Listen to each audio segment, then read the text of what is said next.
Հրապարակորաթերթ Լուսինե Շահվերդյան, դուք այդուհանդերձ չհստակեցրեցիք ինչ ֆորմատով եք մասնակցելու, գործընկերուհուս հարցինի պատասխան, դուք եք գլխավորելու ցուցակը, թե ձեր որդին, ձեր խոսքից հասկացվեց, որ ամենաբարձր ռեյտինգը դուք ունեք, եւ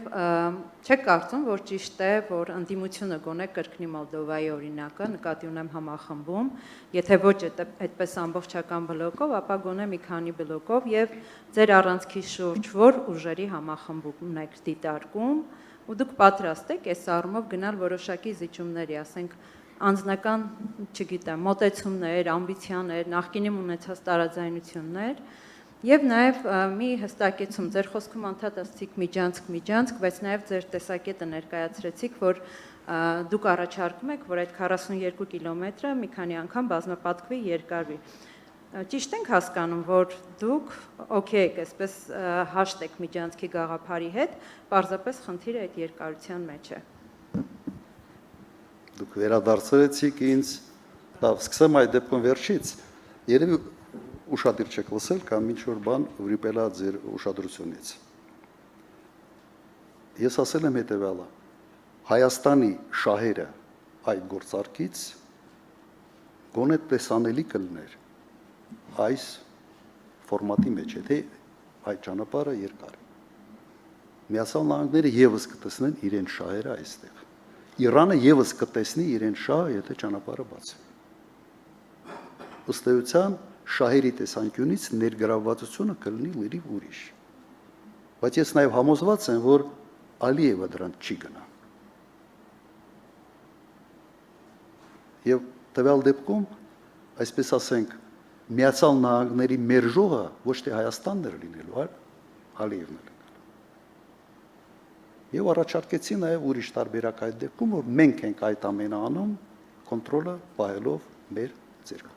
Ավելի իրատեսականը սա է, բայց սրա ճանապարհը նրա միջոցով է։ Իսկ եթե նրան նույնիսկ համաձայնվի, ապա ինքը գործող տարբերակ է դառնում։ Սա էր իմ միտքը, ես հիմա կրկնեցի։ Հիմա նայեք, ֆորմատի առումով մենք հիմա այդ որոշումը չունենք։ Իսկապես չենք քննարկել։ Եվ ֆորմատի վերաբերյալ որոշումները կլինեն հունվար-փետրվար ամիս։ Մոտարապես իմ սենց պատկերացումների մեջ ավելի շուտ չարժի քննարկել։ Ես չեմ ուզում մենք մտնենք նախընտրական այդ տրամադրությունների մեջ հիմա։ Կարծում եմ, որ ավելի ճիշտ է հունվար-փետրվար ամիսներին հստակեցնել այդ հարցերը։ Եվ կրկնեմ, ով է գլխավորելու ցուցակը, կախված է հետևյալից, ով կունենա առավելագույն շանսեր սոցիոլոգիայի համաձայն։ Սա է լինել։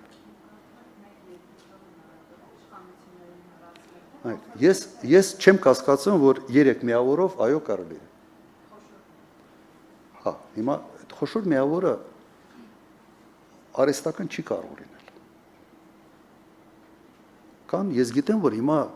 քաղաքական դաշտում տարբեր կուսակցություններ իրար հետ բանակցում են, միայն ողջունում եմ դա։ Այս խնդիր կա ձայներ նաև փոշիացնելու։ Ես ենթադրում եմ, որ մարդիկ նաև այդ պատասխանատվությունը զգում են եւ փորձում են գնում են խոշորացման։ Այո կա, բայց իմ տպավորությամբ 3 աշխատող միավորը կարող են բավական sense համոզիչ միասին հաղթանակ կրել այս ընտրությունների ժամանակ։ Ես դա տեսնում էի տեսականորեն մի 6 ամիս առաջ։ Տեսնում էի տեսականորեն, նույնիսկ տեսնում էի, թե ինչ դիրքավորմամբ էր դա կարող լինել։ Հիմա մեկը բնական ձևով եղավ։ Ես կարծում եմ, իմ տպավորությամբ լինելու են եւս մի քանի միավորումներ, միանալու են, փորձելու են ավելի միավորված մասնակցել ընտրություններին, որից մեկը, այսպես ասենք, առավելություն է ստանալու մյուսների հանդեպ։ Ես չգիտեմ, ով է լինելու։ Այո, Սամվել Կարապետյան։ Այդ ուղղակի եղավ բնական ձևով։ Ես նույնիսկ չգիտեմ, եթե Սամվել Կարապետյանին չկալանավորեին, ինչ շարունակություն սա կունենար։ Բայց սա ստացվեց այսպես բնական եւ ոչ բնական ձևով, որովհետեւ կալանավորելը հեչ բնական բան չէ, էլի անհասկանալի երևույթ է։ Հիմա ընդհանուր պատկերը սա է։ Ձեր հարցերի բյուրեղացումը լինելու է ավելի ուշ։ Հիմա ոչ մեկը այդ հարցի պատասխանը չի կարողանալ տա, որովհետեւ այդ հարցի պատասխանը ոչ մեկը չունի։